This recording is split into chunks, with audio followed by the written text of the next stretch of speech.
Hi, folks, and as I am recording this, it's Wednesday, December 2nd, and on Sunday, December 6th, I have my second A race of the year. My first A race was the Gate River Run here in Jacksonville earlier this year in March, and now I've got a half marathon, and half marathons have been pretty tough to find in this COVID situation, but I've actually got a real half marathon to run, and it's an A race. So I thought I'd talk a little bit about what am I doing to prep for my A race, because most people are going to have two, maybe three A races over the course of the year. So the weather looks great for the race. Right now they're saying 45 degrees, 75% humidity. It's going to be fairly windy, but hey, yeah, whatever. And they're talking maybe a little bit of rain. I think it'll end up being a little bit warmer than that, but I always race best under 50. In fact, almost all of my PRs are races that have been in the 40s or even in the upper 30s. That's just a sweet spot for me where I tend to run my best.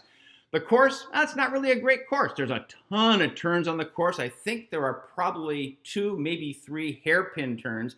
None of those are good for a fast course, but what I'm doing is trying to adopt the attitude that, well, this is the course, this is what it is. And those turns, well, hey, they're going to give my legs a little bit of a break because I use different muscles. I just got to make sure I watch the tangents. So rather than looking at it and say, oh, look at all the turns, I'm trying to view the turns as a benefit to it. It's also an out and back course. And I really like out and back courses because when you're coming back, you see a lot more people and they distract you from the pain you might be in during the run of that period of time. Hey, Bob, or whatever, when you see people. So I really like out and back courses. So what I'm doing this week is I'm trying to prepare my body and my mind. I'll probably end up talking a little bit more about the body, but actually the mind is far more important. There's probably just not as much to say about that. Now, I've got a video on taper, and if I remember, I will put a link up above to my video on taper. And most people, I find, taper too much. And taper is a balance between what you normally do and getting a little bit rested for an A race. And if you taper too much, you're going to be dead. Even though you're rested, your legs are dead. They're not used to doing anything. So your body loves routine and familiarity, so you need to stay with that. So I'll show you what I'm doing this week, kind of compared to a typical week. It might look like a lot for some people. It might look like a little for other people. It depends upon your personal activity level. So here we go. On Mondays, I typically do a 30-mile bike ride. I wasn't able to do that this week because there was rain, so that ride got canceled. So instead, I went out and did just an easy 3-mile run. So you can see that's a lot less work, if you will, than a 30-mile bike ride. But I didn't want to do nothing because, again, I'm used to doing something on Mondays, so I'm going to continue to do that. Tuesdays, I was typically doing somewhere between 7 and 8 miles. This week I did 6 miles, so a little bit less. I did it a little bit faster, about 15 seconds faster than I'm normally running. I don't like to have a lot of slower running just before a half marathon, although what I ran wasn't fast. It was just a little bit faster. Again, telling the legs, hey, you're used to doing things. 6 miles is certainly less than 8 miles, even at a little bit faster pace. But I want my familiarity and I want my legs to be ready to kind of go. Thursdays are my track day. Now, normally I have about 45 to 50 minutes of what I'll call work on track days. And what I mean by that is I do my warm-up. I'm not counting that in there. I'll do a stretch stop. I do dynamic drills and things like that. And then for the next 40 to 50 minutes, I think my peak was 60 minutes. I've got various paces, various types of track work I do in new, and my cool down, which is usually just about a mile. So that's including some rest periods. So it's not like I'm running hard that entire time, but the total volume of work I'm doing on the track is going to be in that 40 to 50 minute range and sometimes as high as 60. Well, today I did 30 minutes worth of work. A lot of people would skip that work, but you don't want to. You don't want any work that you have to recover from, and I don't. 30 minutes compared to 40 to 50 minutes is a lot less work, so it's enough to tell my body, hey, stay awake, keep going, we're doing some faster stuff, let's keep this going, but I don't have to recover from that. The track work usually takes some recovery, but 30 minutes, it's not going to bother me at all. Thursdays are typically a 35-mile bike ride. I've elected to not do that. I have found that I don't race as well if I'm on the bike as much. It's different muscles, whatever the reason might be. So I'm going to skip that ride, but my body's used to about 2 hours worth of activity on a Thursday. So instead, my plan is to run 4 miles. I'm going to do that a little bit faster pace, probably about maybe 40, 45 seconds slower than my goal half marathon pace, which is faster than you might normally run. But once again, it's only going to be for 30 minutes relative to 2 hours worth of work. It's keeping my body in that routine that you got to get going. Friday, I usually do 4 to 5 easy miles. I will again do 4 to 5 easy miles. I'll add some strides in, and that's for leg speed to keep the turnover going. Saturdays were typically my long run, which was usually somewhere between 10 and 15 miles. Obviously, I'm not going to do a long run. I'm going to do 2 or 3 miles. I'll add some strides in, again, keeping the body going. So you can see I've got activity going on every single day, but that's what my body is used to.